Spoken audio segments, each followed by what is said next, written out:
already joined 3 prison gangs. We got community service. Yeah, I know. I was getting ready just in case. Joe told him about the footbook. Drop the. It's cleaner. 3 farmers looking for love. Which ladies will be top of the crop? Farmer Wants a Wife. All new Tuesday on Fox. Fox tomorrow. Are you guys ready to play? It's a night of big brains and big balls. Let's get it on! Host Joe McHale kicks things off with the 1% Club. What happened? They missed little Joel. Happens with my wife all the time. Then make a splash as Jay Farrow hosts the Quiz with Balls. Which of these are real schools? I've dealt with a few clowns in my life. I swear they all go to the same school. The 1% Club, followed by the Quiz with Balls, tomorrow on Fox. Now, your primetime local news leader. Fox 22 News at 10. The night in D.C. quickly descended into terror after shots were fired at the White House Correspondents' Dinner last night. Thank you for joining us on this Sunday night. For Fox 22 News at 10, I'm Doug Banks. The president and his cabinet are safe, and the alleged shooter has been arrested and identified as 31-year-old Cole Allen of Torrance, California.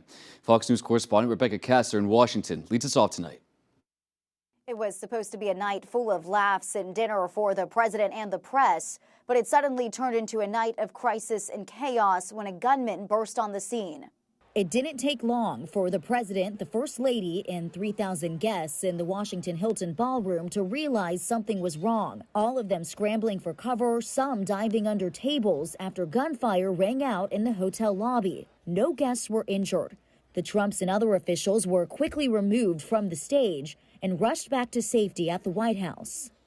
It was pretty loud noise, and it was from quite far away. He hadn't breached the area at all. They really got him.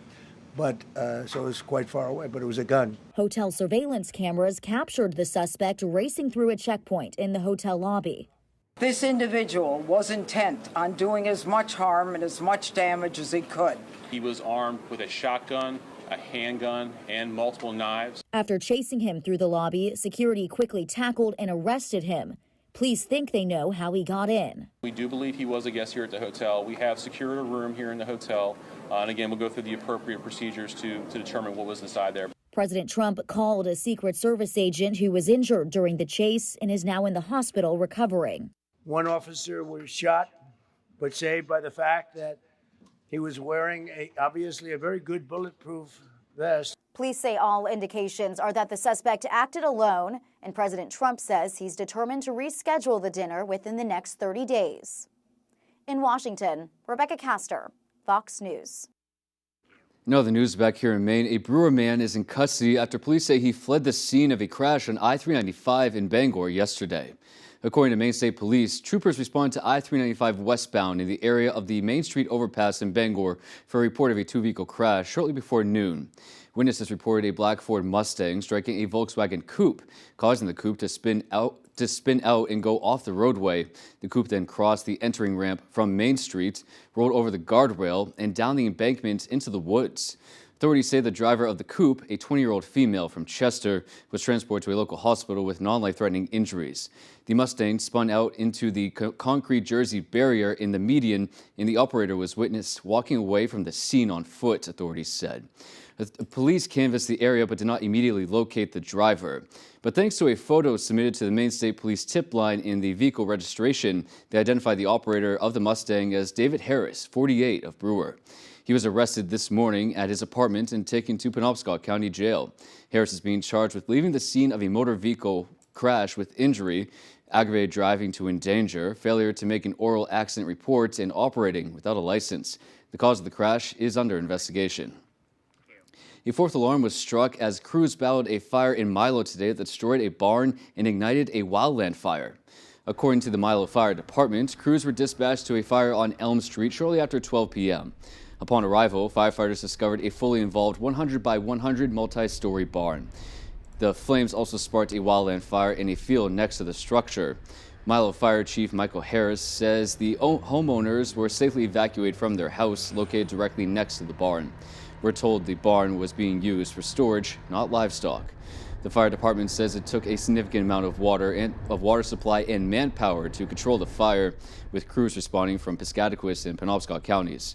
The barn is a total loss, but firefighters were able to save the home, which only sustained heat damage on the exterior. Chief Harris says the wildland fire burned out about 3 to 5 acres. The cause of the fire is being investigated by the Maine State Fire Marshal's office. Fire crews responded to a blueberry field burn in Orland that got out of control after a wind change.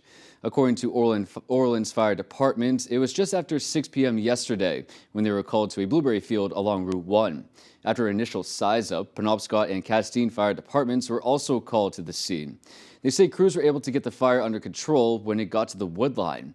The fire department also says several local residents pitched in to help. Firefighters were on scene for about 2 hours. It is unclear exactly how many acres burned. A Maine Forest Service ranger was also called on scene to assist. Crews in Holden and Eddington responded to a building fire on Main Road in Holden shortly after 10 last night.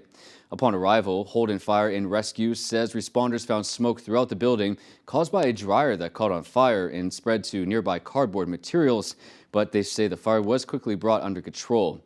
Authorities say there were 2 people who were in the home at the time of the fire and were evacuated by EMS. Their current condition is unknown at this time. Moving on, the state will delay Medicaid payments to hospitals because of a budget shortfall. A spokesperson for the Maine Hospital Association confirmed that it could be July before the affected hospitals receive those necessary payments. When the supplemental budget was approved, it included funds to make up the $62 million shortfall, but the money from that budget won't actually start flowing in until July, hence the delay. In his statement, Maine Hospital Association President Jeff Austin said in part, quote, "These shortfalls are not driven by hospitals, but hospitals take the hit. Maine should compensate hospitals for providing interest-free loans to state government," end quote. The race for Maine governor is a crowded one, and yesterday marked day 2 of the Maine GOP convention at the Augusta Civic Center. Alison LaPierre spoke to each Republican gubernatorial candidate in attendance and asked them about the issues most pressing to them. 1,500 delegates from across all of Maine's 16 counties gathered in the state's capital. The convention gives delegates a chance to hear from Maine's congressional and gubernatorial candidates. This year's theme is For the People. You've got to elect a guy that has the principles, the values, the fire in his belly, and the experience to get the job done. A majority of the gubernatorial candidates say they would like to make Maine become more affordable. And we're ready to make progress for Maine people, to make things cheaper, make things more affordable and safer. Obviously, Maine cannot be the 5th poorest state and then have the 3rd highest tax load in the country. That's crazy. Obviously, we need to cut our taxes. I say $1 billion. Other candidates would like to prioritize changes to Maine school systems and education programs. 74% of our 4th graders in 2024 were not proficient in reading, and that's just one of many stats. And so we have to have an outsider who has a fresh perspective and is willing to look and say, listen, it's broken. Let's fix this. We need an evidence-based curriculum. We need to pass a science for reading law like Mississippi did that went from 49th to 9th in the country. We do that. We get people to read. That's important for the rest of their lives, and that's going to be a major focus of mine. One goal each candidate has in common is to make the state a better place. Get this state back so that our kids have a future and we can all be proud of the place we live in. We can afford it. It's safe. We don't have nonsense, and we believe in the future. It's a place where people can do well for themselves, families can do well for themselves, and we create a better, more prosperous and livable future for people in the state, because it's the state we love. The event concluded with speeches from Maine Republican leaders. And that was Alison LaPierre reporting. Well, 2nd Congressional District candidate Joe Baldacci held a spaghetti supper in Old Town Friday night. Our Kelly Warren spoke with him and local constituents. It's a great crowd and a lot of old friends here, too, and I really appreciate everybody being here. This is great. Doing these events started with my dad, because a way to bring people together, talk about issues in a friendly atmosphere, and this is a very friendly atmosphere. You know, we're seeing a lot of our friends in town, and glad they're representing Old Town and here to support Joe. Well, it's a nice trend to have a politician cook for you, and then also be able to talk to you one-on-one and make it a hometown feeling. Homemade meatballs, homemade sauce, spaghetti and homemade cannolis. Yeah. Doesn't matter what party you are, we're going to serve everybody. Some of our viewers might remember your family restaurant, so is tonight kind of a little nostalgic for you in that? Well, I used to work behind the line at the restaurant when I was a wee lad, and so it brings back a lot of memories of working with my brothers and my parents and everybody. But no, it's always... The restaurant was always a great place for people to congregate and meet and old friends and new friends, so it was like a social thing. People came out, we packed this place, and a lot of good energy. A lot of people who want change and want good leadership and want the country to move in a better direction. And they want cannolis. In Old Town, Callie Warren, ABC 7 and Fox 22 News. In other news, the Maine Forest Service says they are expanding the quarantine boundaries for the invasive tree-destroying pest, the emerald ash borer. The agency says earlier this month, a tree in the Aroostook County town of Benedicta was discovered to be infested with the EAB. The tree is far removed from any area in Maine where the EAB is known to be found, which they say suggests that the infestation was most likely caused by the moving of infested ash material like firewood outside the quarantine boundary. The agency says this development highlights the need for folks to be more vigilant when moving more vulnerable materials like firewood, as the consequences can be dire for the state's natural resources. Both Benedicta and the surrounding towns are being added to the existing quarantine area. Senator Angus King is joining 33 of his Senate colleagues as they raise concerns about workforce and service reductions at the U.S. Forest Service. Those senators say a reorganization effort at the Forest Service could reduce the workforce there and potentially impact over 6,500 employees. The Forest Service manages the National Forest System, which includes 193 million acres of land, as well as performing research and delivering assistance to those that work in the forestry industry. The senators penned a letter to Forest Service Deputy Secretary Stephen Vadden to express concerns about research cuts and reorganization. They said in part, quote, "After the deep cuts over the previous year, a 2025 survey by the Partnership for Public Service found that the USFS was significantly worse at fulfilling stakeholder needs and providing quality service than a year earlier," end quote. Some of the additional concerns the senators expressed include wildfire mitigation, restoration projects, and trail maintenance. All right, folks, let's turn things over to Jeff Weller, who's in now with the first look at our forecast. Jeff?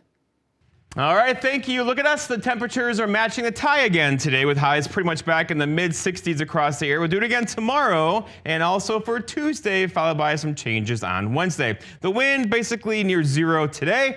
It'll go calm again tonight, followed by probably some dense fog after midnight, but basically a light sea breeze in there currently with warmer temperatures across our area. Lots of clear skies out there for us right now, but there's a system over here. That's going to be in our backyards on Wednesday. Until then, though, tomorrow, very nice day, and same thing with us on Tuesday. Futurecast shows some dense fog out there for us tonight, and then for tomorrow, basically partly cloudy skies throughout the day. Increasingly humid, though, tomorrow as well, and finally more clouds around here later Tuesday, giving way to some rain showers on Wednesday into Thursday as well. Our forecast for tonight, though, is partly cloudy skies with low temperatures down near 40. Your full forecast is coming up.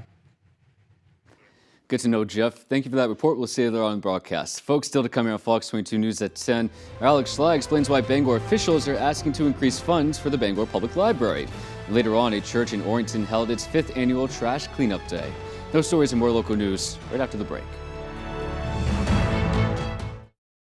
Welcome to outdoor living. Welcome to Granville Stone and Hearth. Goodness knows we've been cooped up long enough. Make plans now to enjoy the outside of your home, too. Come to Granville and see, touch, and imagine what you can do in your backyard. Light a path, light a fire, grill a meal, sit a bit. It's all in stock. There's a staycation right outside your door with expert help from Granville, one of the largest outdoor living suppliers in Maine.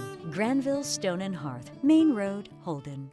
Got old metal and junk cars? Turn that clutter into cash at Daddy and Daughters. We make recycling easy, fast, and fair. From Skowhegan to Dover Foxcroft, from Troy to Lee, you can trust our certified scales and friendly service, offering top prices for junk vehicles in Maine. Whether you drop off or we pick up, Daddy and Daughters covers central and eastern Maine. Come see us at one of our 4 locations and watch your scrap pay off. Daddy and Daughters turn scrap into cash.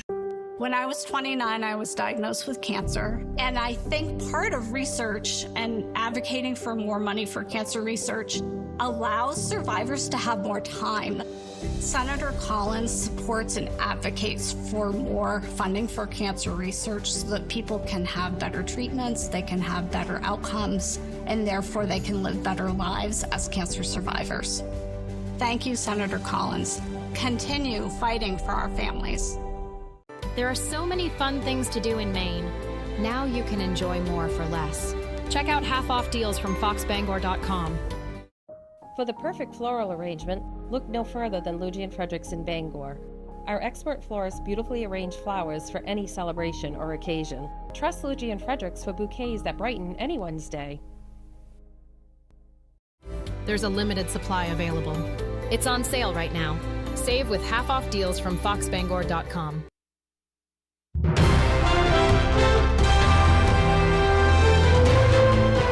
Welcome back and thank you for staying with us. We turn our attention now overseas. Ukrainian and Moldovan officials held a ceremony today to mark 40 years since the Chernobyl disaster. Ukrainian President Volodymyr Zelensky and Moldovan President Maia Sandu, along with the International Atomic Energy Agency Chief Rafael Grossi, held a ceremony and conference in Chernobyl in remembrance of the nuclear disaster that took place 4 decades ago. A fire and explosion at the nuclear power plant happened on April 26, 1986. It caused radioactive fallout to spew into the atmosphere. The incident exposed millions in the area to dangerous levels of radiation, forcing permanent evacuations of hundreds of towns and villages across Ukraine and Belarus. The incident is considered the worst nuclear disaster in the world's history. Meanwhile, back here in Maine, Bangor City Council held a budget workshop where a familiar topic took center stage, the evolving role of the public library. Alex Schley explains why officials are asking for more funding. The library is really for everybody, and it almost seems like it's sort of been hijacked. The sentiment officials say is one they're hearing more and more. Several elderly ladies that have told me that used to be their pastime to go to with their book club, and they do not feel comfortable to go anymore. The library has become what some call the city's last true public space, and for some, a first stop in a crisis. Some of them are escaping sex trafficking, and the library was the first place they ended up. How we respond in that moment has an impact as a community. But that funding is set to run out at the end of the year. If we had another location in the city where people were going, that was a public space, they were going all the time, and we had stood that up a year ago, we might be having a different conversation now. Treat says the library will continue to connect people with social services. Do everything we can to connect unhoused people with the service providers. Still, he says there's reason for optimism, pointing to the city's new homelessness committee as a step in the right direction. I'm really enthusiastic about the council having formed a committee. It sounds like they've got all the right intentions and all the right charge for that committee. And I hope that the committee is able to make some quick recommendations that are things that can start to take root now. For now, whether the council will turn initiative into action remains to be seen, leaving the library's list of purposes an open book. In Bangor, Alex Schley for ABC 7 and Fox 22 News. Now to possible promising news in the fight against pancreatic cancer. Researchers say a mRNA vaccine trial is showing lasting results. Fox's Nicole Christine has a story.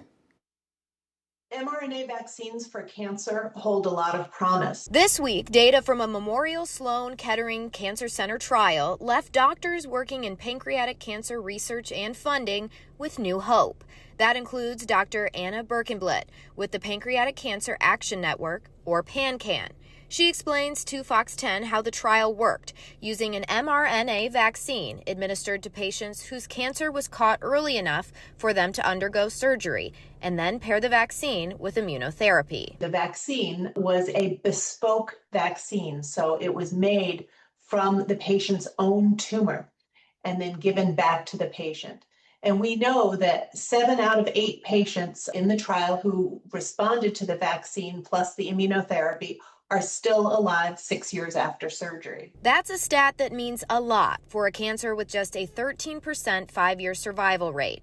Robert Panacci will become a 6-year survivor in June. I got very lucky, was able to get in there early. Surgery was deemed successful. Surgeon was very happy with what he saw. Panacci says he wants to give others hope, but also wants to emphasize the time and money involved in these trials. Let's make sure we keep the focus and attention on getting the funding that these companies are finding difficult to get, to pull out the real solutions and get them to the patient's arms as fast as possible. Dr. Birkenblit says more data is needed from an efficacy and safety perspective, but she says a phase 2 clinical trial is already in the works. This is a larger randomized study, and so hopefully that will show that this benefit is present in a larger population.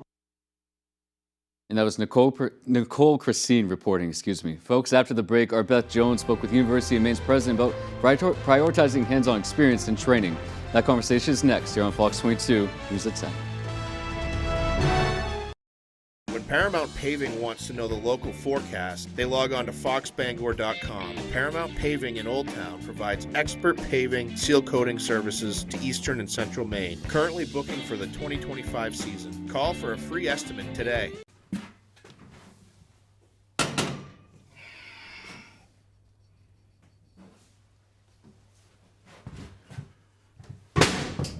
Hey!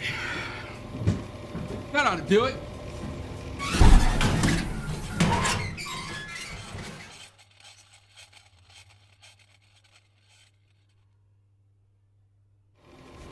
Who hurt you?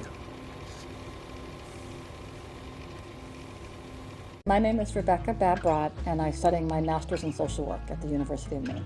After high school, I went to college in upstate New York, but then got involved with life and family, so I had a college education, but no degree.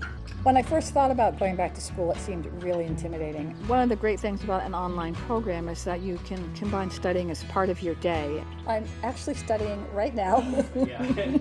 It's such a great feeling to have made myself important in the process and to continue my education. The Spring Fling event is on at Maine's #1 Kia dealer, Darling's Kia. Spring into a new Kia K4 for only $199 a month. Or cut through the rain and mud with a new all-wheel drive Kia Sorento. Lease for only $339 a month. Plus, every new Kia comes with our 10-year or 100,000-mile warranty. The best in the business. Spring Fling is in full swing at #1 Darling's Kia. The best cars, the best prices, and the best warranty. You'll do better at Darling's. When Paramount Paving wants to know the local forecast, they log on to foxbangor.com. Paramount Paving in Old Town provides expert paving, seal coating services to eastern and central Maine. Currently booking for the 2025 season. Call for a free estimate today. You're watching Fox 22, Bangor.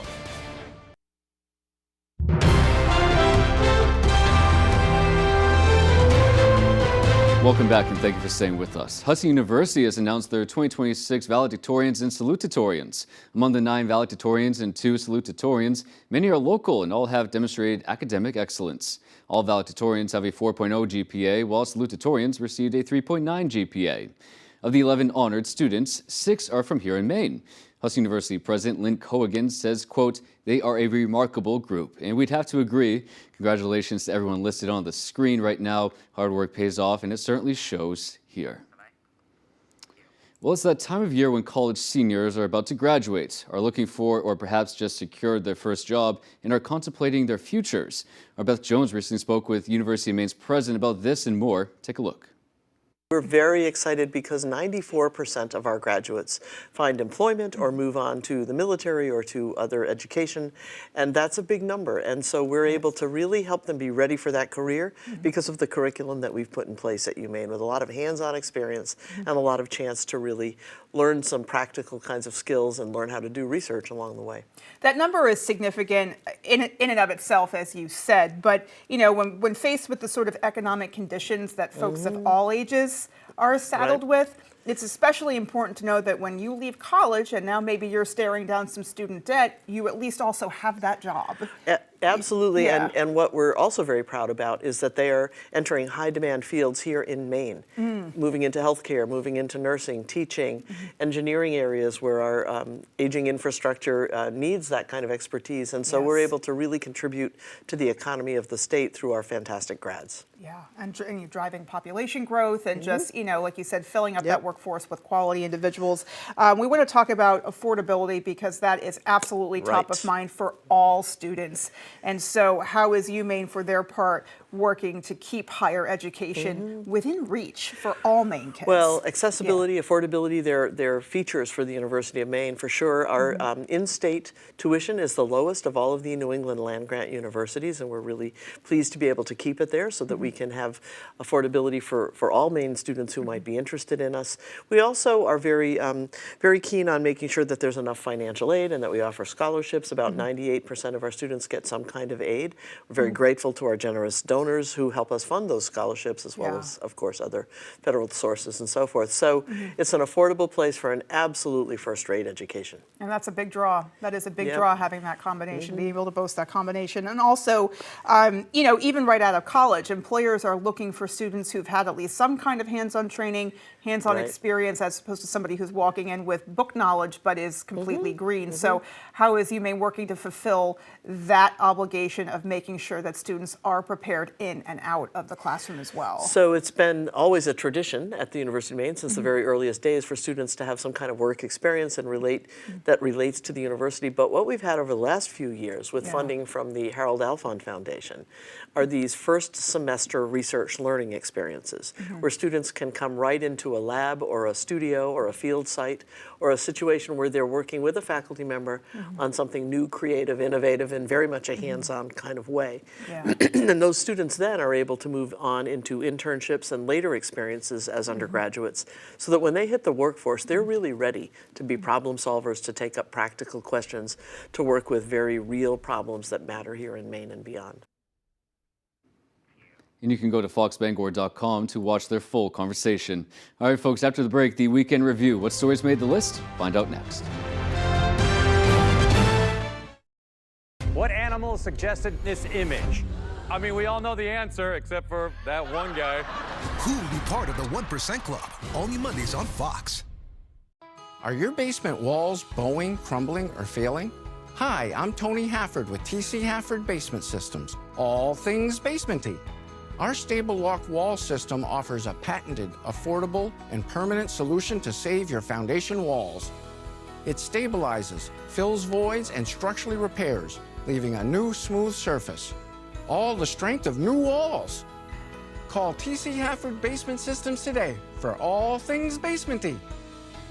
At Toyota, we believe longevity is the true measure of affordability. The longer something lasts, the further your money goes. So with Toyota being the longest lasting brand, your money goes the furthest. Now, during our longest lasting value event, you could get a $259 a month lease on an all-wheel drive Corolla Cross SUV with a $14,064 total contract cost and 2 years no cost maintenance. See your New England Toyota dealer, your all-wheel drive headquarters. Toyota, let's go places. Hi, Butch Robichaud from J&J Auto Sellers. Yep, been here 40 years, retiring this year. Turning the reins over to Anthony and the boys. Hope to serve you for another 40 years. The next time you're thinking about saving money on your car, give us a call. We got fenders, doors, motors, transmissions, you name it, whatever it is, we have it.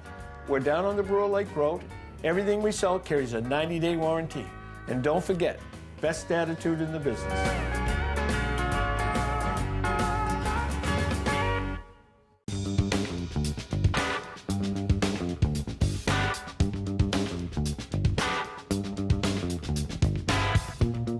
Roto-Rooter has served the greater Bangor area and beyond for 35 years, offering plumbing, hydrojetting, snaking, descaling, video inspection, and grease interceptor cleaning services.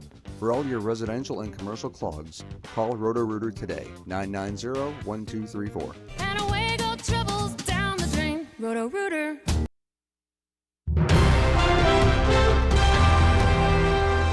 Welcome back and welcome into our weekend show segment, The Weekend Review. Each Saturday and Sunday, we take suggestions to stories here at ABC 7 and Fox 22, ranging from breaking news to feel-good features that stood out to you during our weekday and air them in its entirety. First, a Bangor man who police say was found in his underwear while allegedly trying to break into cars early Wednesday morning is now believed to be connected to a swath of overnight vandalism across the city. As our Alex Schley tells us, a number of local businesses were impacted before an arrest was made.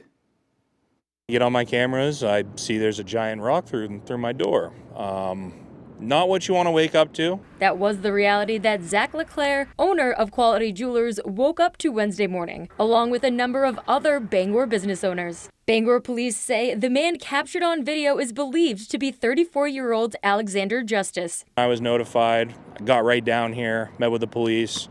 Our cameras were able to capture the video of the guy actually doing the act. We got some really good shots of him, and it seems like the police got him right away. Investigators say they believe the damage spree began at the plaza at the corner of Exchange and Washington Streets, where in addition to Quality Jewelers, rocks were also thrown through the windows of Heroes Sports Grill and Entertainment Center and Henry's Bridal Boutique. They didn't have him in custody until I showed him the video, but I'm sure there was other businesses that caught him. Police say the vandalism continued down Exchange Street, where windows at TD Bank and the courthouse were also shattered. From there, Justice is believed to have made his way to State Street, where he allegedly damaged the storefront of both Friday Pawn Shop and Tie Etc. Just before 7 o'clock, officers were called to Center Street for reports of a man in his underwear trying to break into vehicles. They arrived and observed an individual actively trying to get into a vehicle that did not belong to him. Justice has since been charged with failure to report a crime,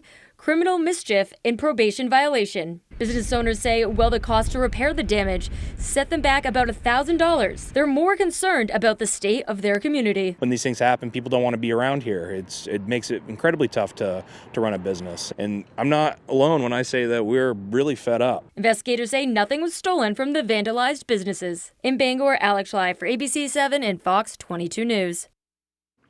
Next, we brought you the story the other week about Waldo County women trying to protect over 150 acres of wild blueberry land in their community.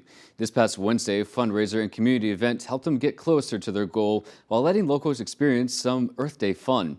Our Callie Warren has a story.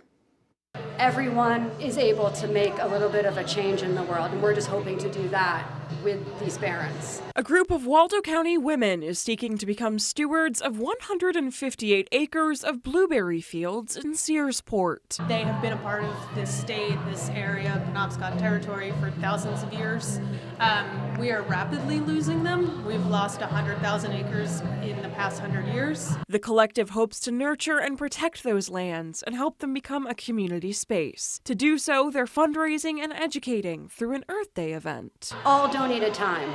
Our collective is all here. There is nothing like the Waldo County community to come together and do good things. The event featured everything from a yard sale to a raffle and crafting, but the real emphasis was on education around the importance and nutrition of wild blueberries and other native Maine plants. When you have access to public land, public blueberries, and other medicinal herbs that live among the blueberries, our digestive system, our respiratory system, and obviously our cardiovascular system with that blueberry all found within one field. The collective's goals are to protect those fields and to preserve blueberries and other plants for generations to come. Sharing the importance of the wild blueberry, that they're at risk of being gone. In Belfast, Callie Warren, ABC 7 and Fox 22 News. Finally, a woman from Bangor is turning scraps of fabric into colorful works of art. Our Jody Hersey tells us she uses cloth and thread to capture some of nature's most stunning handiwork. That would look quite nice. Now I need a sailboat. Kate Stein of Bangor is a visionary. While most of her peers use fabric to create blankets, quilts, and clothing, she chooses to use cloth and fabric remnants to create wall hangings and quilted greeting cards. It's looking at things differently. The canvases, the matted art, the cards, everything is fabric and thread. She comes from a long line of artists. Art kind of runs in my family. My father was an artist, and he was also a craftsperson. His mother was a craftsperson, and she taught me how to sew, how to quilt. Stein loves nature and color equally, which is evident in her work. She often takes hundreds of photos while hiking and sightseeing alongside her husband, and then uses those pictures for inspiration. That's the picture, and then that's the mat. Most think her art takes hours. It's my little sailboat. But in less than 30 minutes in her craft room, Stein combines cloth, her iron, parchment paper, and cardboard mat to create a brand new masterpiece. It's a new picture. To learn more, check out Kate Stein Quilt Designs on Facebook. In Bangor, I'm Jody Hersey for ABC 7 and Fox 22 News. And as the Weekend Review segment continues, we'd like you at home to be a part of it. Didn't see a story you thought should have been included? Well, then email us throughout the week at weekendreview@wvii.com for what stories during the past week made an impact or stood out to you. Tune in again next Saturday night here on Fox 22 News at 10 for a new slate of local stories. All right, folks, Jeff Weller is in next with our full 5-day forecast. Mostly 60s out there again. Today we'll take it. Tomorrow, same story, and Tuesday too, followed by a big change on Wednesday. Cooler temperatures then with rain. Details on that when I come back.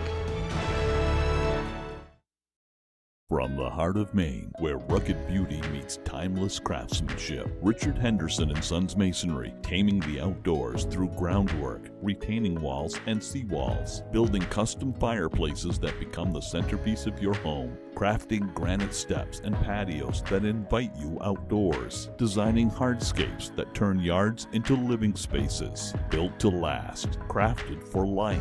Richard Henderson & Sons Masonry, quality in every stone. Your call is important to us. You've heard this before, too many times. Tired of being customer 45978? Yeah, we would be too. Speed means fast uploads, no lag, and zero buffering. But it also means calling you back, showing up on time, and treating you like a person, not a problem. So whether you're working, streaming, gaming, or all three, it is time to make the switch to a provider that actually tries. Go NetSpeed. Service isn't dead. It just moved local. The marathon of life can be challenging. Chores and responsibilities keep us from the things we once loved and the aspirations we set. But it's never too late to find your second wind. With an affordable, fully online program and advisors to help you along the way, you can cross the finish line when it works for you. Finish strong at the University of Maine. At Toyota, we believe longevity is the true measure of affordability. The longer something lasts, the further your money goes. So with Toyota being the longest lasting brand, your money goes the furthest. Now, during our longest lasting value event, you can get $3.99 for $72 on an affordable fuel-sipping all-wheel drive Camry hybrid with a captivating interior and 2 years no-cost maintenance. See your New England Toyota dealer, your hybrid all-wheel drive headquarters. Toyota, let's go places. Where's the ball? Release the ball. Let's get it on. You're making me nervous.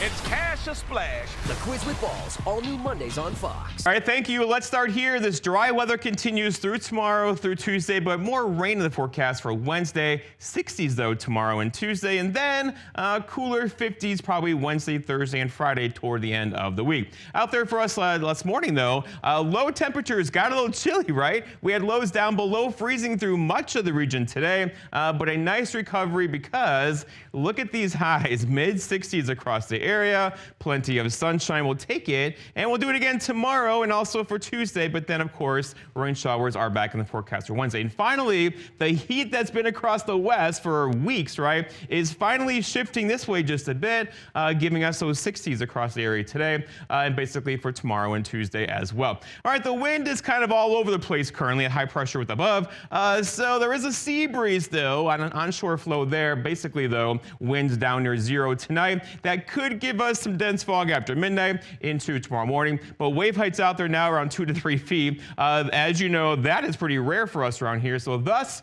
there are no advisories for anybody currently right now, including a small craft advisory. So likely continuing that probably into Tuesday night before more weather gets in here on Wednesday and Thursday.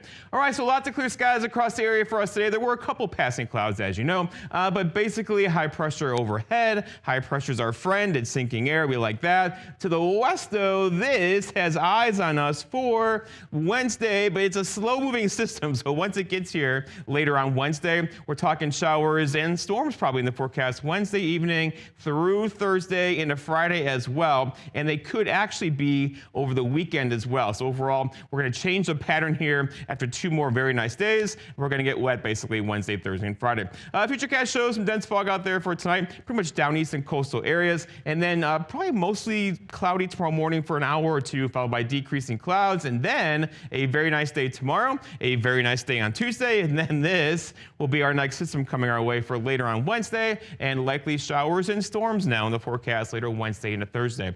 Our forecast then for tonight, though, is partly cloudy skies, increasingly humid. The wind will go calm, dense fog late. Look for low temperatures, not as cold, but still kind of chilly, down near 36 or so. For tomorrow, all right, so partly cloudy skies. Again, a bit of humidity in the air once again. Highs back near 65 tomorrow. We'll take it with a southeast breeze around 5 or so. Then looking ahead, your 5-day forecast, those changes are on the way. So mid-60s tomorrow, mid-60s for Tuesday, but increasing clouds Tuesday evening, and probably rain showers back in the forecast. They may hold off through most of Wednesday, likely arriving Wednesday evening. And then, of course, Thursday, Friday, we get wet with showers in the area. We could hold high temperatures in the 40s on Friday afternoon. Something to keep an eye out for. Thank you, Jeff, for that report. Folks, the Maine Mayhem held its season opener at Lewiston High School yesterday. The team is the state's only full-contact women's football team. The team was founded in 2015 as a nonprofit dedicated to empowering women through athletics and raising awareness for women's sports. It is like to be surrounded by friends who become family, who go out there and compete as one unit, as one heart. It's an amazing feeling to be able to say, like, I can go and play a sport and feel like I am supported in all different kinds of ways, both professionally and personally, through this endeavor of playing tackle football. We're hoping that this continues to grow and becomes a very big and enticing opportunity for any woman that wants to play full contact sport. The team unfortunately lost yesterday to the Tri-State Warriors 34-0. The team plays 6 regular season games, and if they make playoffs, they'll continue playing into July. And if they make it to national championships, they'll play in Canton, Ohio. Tickets are available at MaineMayhemFootball.com. To the ice, the Maine Mariners have their sights set on the Kelly Cup.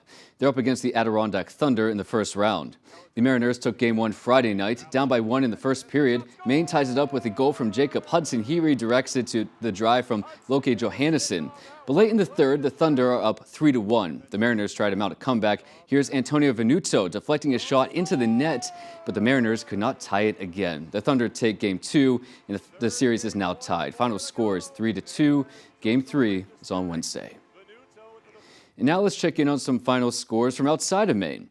First, the Boston Red Sox, coming on the heels of manager Alex Cora and several others on the coaching staff being fired yesterday, won today in Baltimore against the Orioles 5-3.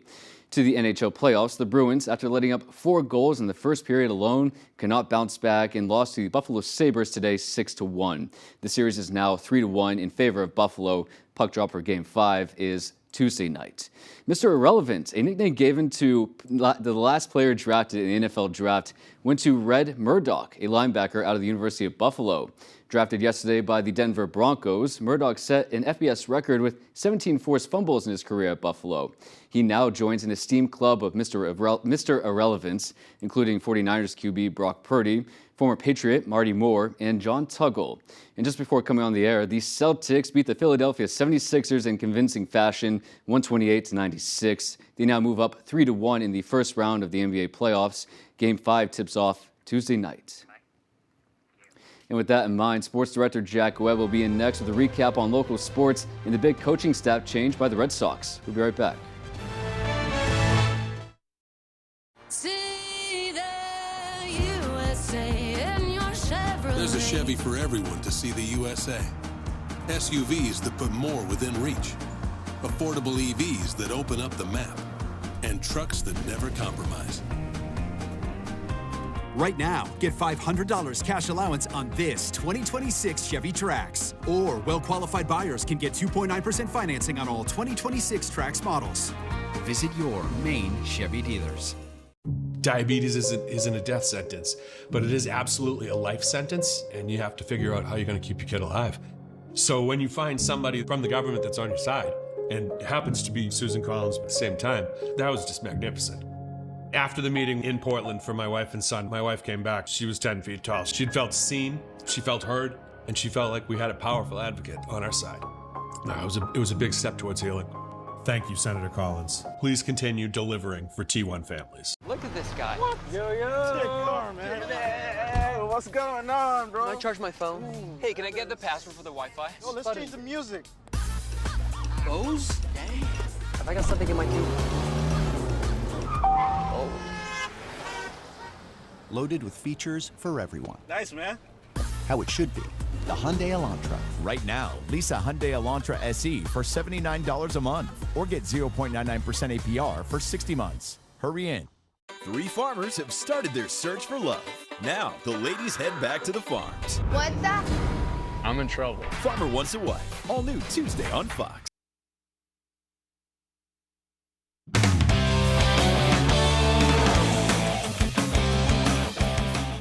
Welcome back in, folks. We'll start with some breaking news from Saturday. Following a 10-17 start to the season, the Boston Red Sox have made some massive changes to the coaching staff. After Saturday's 17-1 win over the Orioles, the Sox have fired manager Alex Cora, 2018 World Series champion, along with hitting coach Pete Fatsi, bench coach Raymond Vasquez, plus the third base coach, assistant hitting coach, hitting strategy coach, and they have reassigned Jason Varitek. Top staffers of their AAA team, the Woo Sox, have been appointed to interim positions with the Major League club. We'll have more for you from this situation on Monday night. Sox deciding to shake it up in April.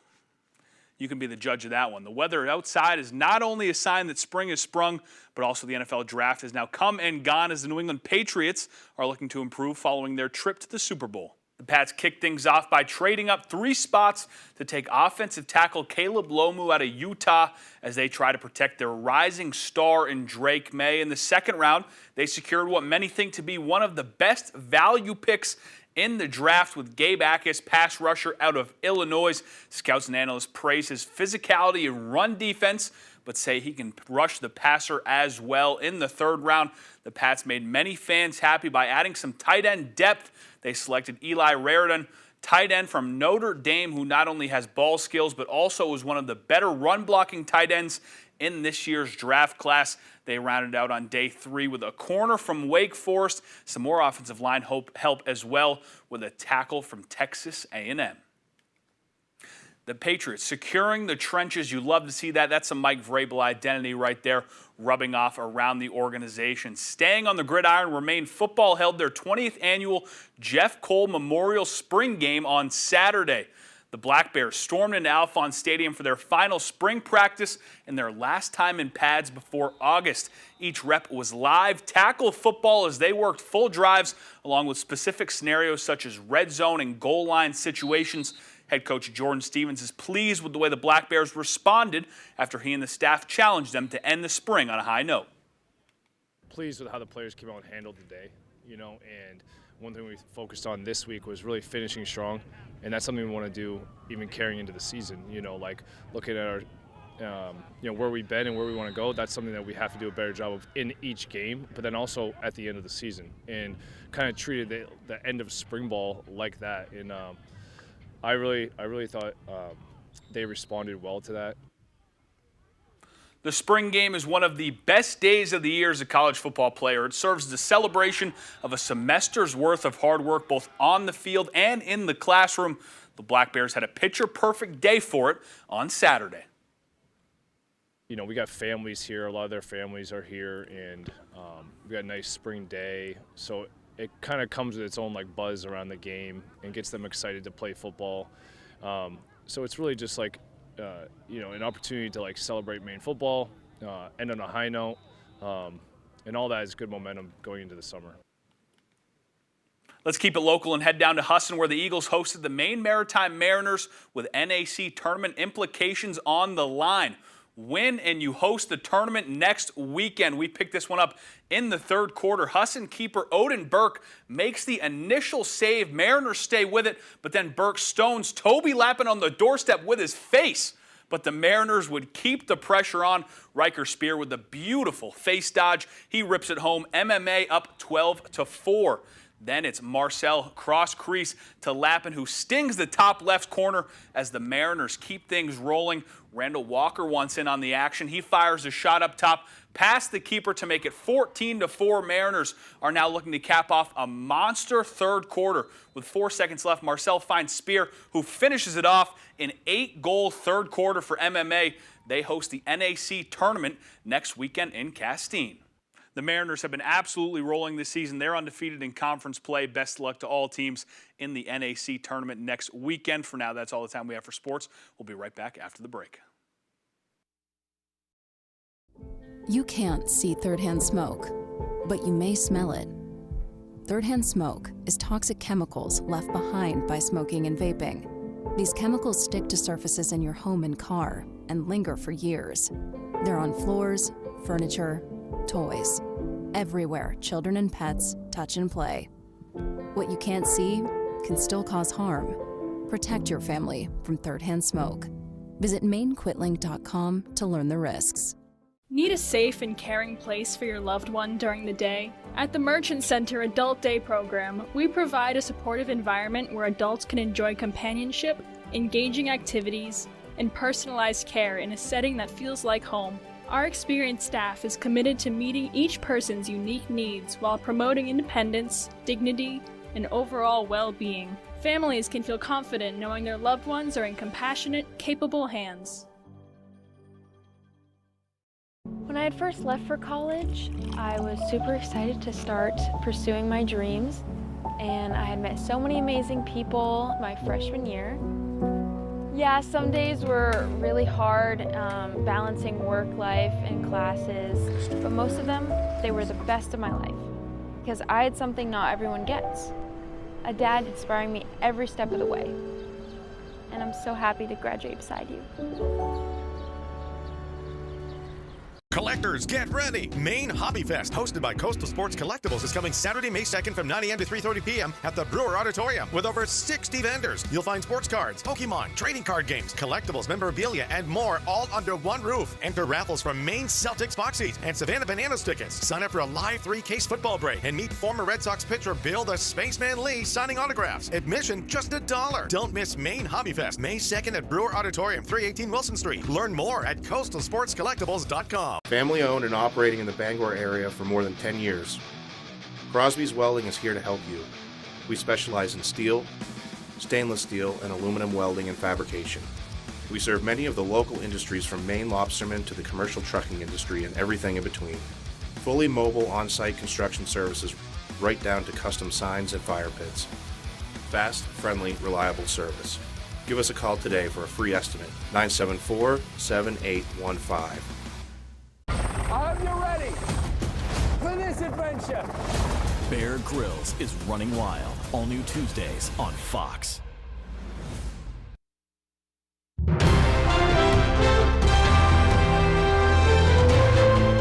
Welcome back and thank you for staying with us. Spring has certainly sprung for folks in Orrington. Ledgewood Gardens and Greenhouses opened yesterday for their 37th season, providing local folks with gardening supplies and fresh blooms. Growers at the greenhouse say it's been a harsh winter, but with a new greenhouse addition to their grounds and a steady supply of hardy plants, they're ready to fully welcome spring and their customers through the door. Maine is really hard. Spring's hard. I always tell people it's just winter and spring fighting each other, and winter wins a lot. So what we love is that we kind of open our doors and let people into spring a little early, even though they can't really do it outside yet. They get to walk in here and see that it's coming. Ledgewood is open 7 days a week. And staying in Orrington, a team of volunteers spent today cleaning up the streets of Orrington, one piece of trash at a time. The East Orrington Congregational Church held its 5th annual roadside trash cleanup event. The event is held each year around Earth Day as a way to help remove trash on the side of the road that has built up over the winter. Youth Ministry Director Doug Fogg says it started as a volunteer effort for their youth group, and they now see community members of all ages take part in the cleanup. Small town like Orrington, we don't have a big road crew and things to pick up trash at the end of the winter, and of course winter that trash just accumulates, and when the snow melts we realize we have a mess. So it's just a way to beautify the town, get it ready for the spring and the summer, and just enjoy. The church's youth group is also gearing up for their annual community outreach mission this June. From lawn care to home repair, the youth group goes out into the community and neighboring towns to help folks with various tasks. Anyone who has a project for the kids can fill out an application. They can be found at the church, town office, or online, and they are accepting them until May 1st.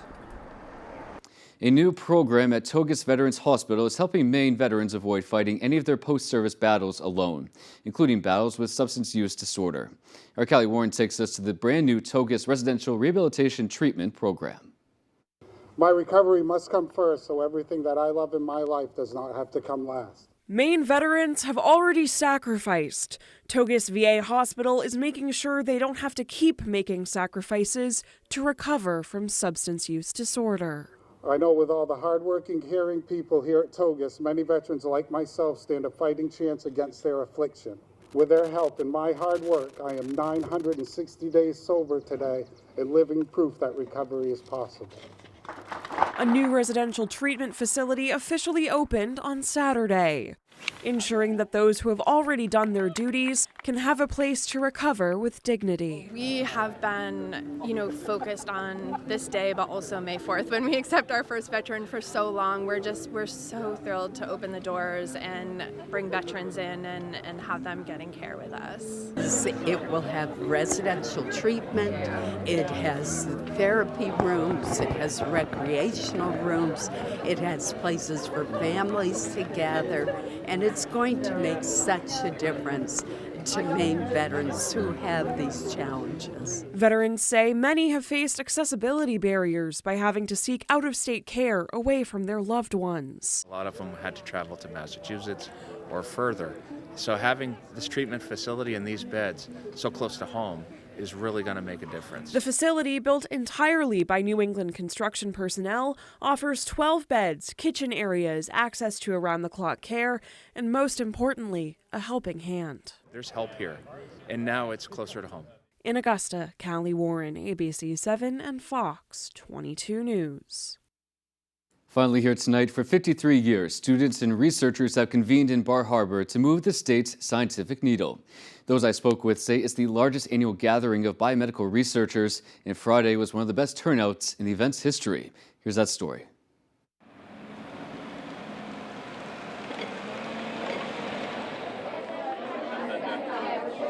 Today we're here to celebrate science in Maine as a burgeoning field and as a traditional field. The Maine Biological and Medical Sciences Symposium was held for the 53rd time on Friday at the MDI Biological Laboratory in Bar Harbor. We are sharing information, posters, presentations of the next generation of young scientists and their mentors. We were asked not to capture the information on the posters because what was on display Friday was work and research still in progress. I've been working on this project for about 4 or 5 months now. My work broadly is on viruses that infect bacteria that are currently being used and will hopefully continue to be used to treat antibiotic-resistant bacteria in compassionate use cases. It's my first project that I've been able to present here at a conference, so I'm really excited about it. With an estimated 200 students and faculty participants featuring over 95 research posters.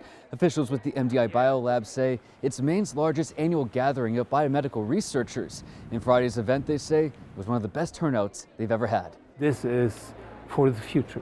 Friday's event tied students and established investigators together to communicate, challenge, and advance scientific ideas, while also highlighting Maine's research and STEM workforce pipeline. These students are not only the workforce in Maine, but they are the students and the future of Maine as a state where we do research. In Bar Harbor, Doug Banks, ABC 7 and Fox 22 News. And that's all we have for tonight. I'm Doug Banks, and for everyone here at Fox 22 News at 10, thank you for watching. We'll be back here tomorrow morning, and hopefully you are too. Until then, take care and good night.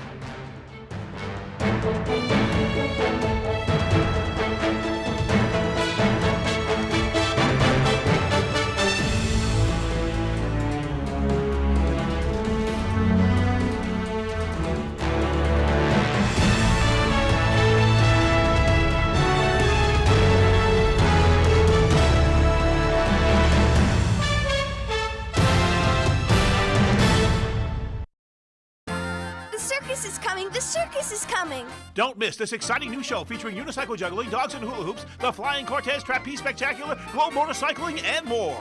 The Anna Shrine Circus, April 24th, 25th, and 26th at the Bangor Cross Insurance Center. At Toyota, we believe longevity is the true measure of affordability. The longer something lasts, the further your money goes. So with Toyota being the longest lasting brand, your money goes the furthest. Now, during our longest lasting value event, you could save up to $5,800 with 2.99 for 72 on most 2026 Tundra models. Plus, get $1,000 bonus financing cash. See your New England Toyota dealer, your all-wheel drive headquarters. Toyota, let's go places. Aggravated assault, cocaine possession, endangering a child. These are just some of the crimes committed by illegal immigrants in Maine. President Trump deported all these criminal aliens. As governor, Garrett Mason will fight alongside President Trump, standing tough on illegal immigration, supporting law enforcement, and putting the safety of Maine families first. Garrett Mason will deport dangerous criminals. He'll keep Maine families safe. We have strong leadership in Washington. It's time Maine did too.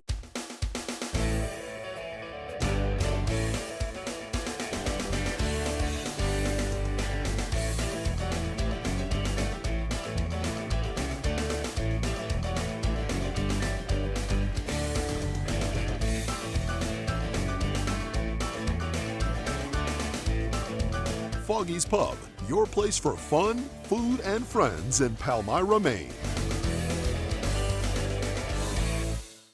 The circus is coming! The circus is coming! Don't miss this exciting new show featuring unicycle juggling, dogs and hula hoops, the Flying Cortez Trapeze Spectacular, globe motorcycling, and more.